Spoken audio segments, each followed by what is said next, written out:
اسمع صدمة. شركة EA سبورت توقعت بطل كأس العالم 2010 وقالت أنها إسبانيا، والصدمة أن إسبانيا حققت كأس العالم في 2010.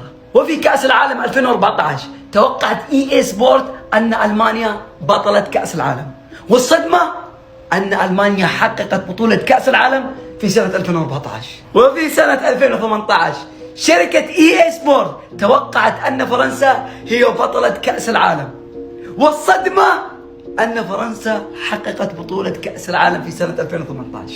وفي كأس العالم لسنة 2022 EA سبورت توقعت بطل كأس العالم وهو المنتخب الأرجنتيني. والله توقعت أن الأرجنتين بطلة لبطولة كأس العالم 2022، وتوقعت أن ميسي سيكون هداف البطولة. تخيل لو صارت، والله راح تكون صدمة بمعنى الكلمة.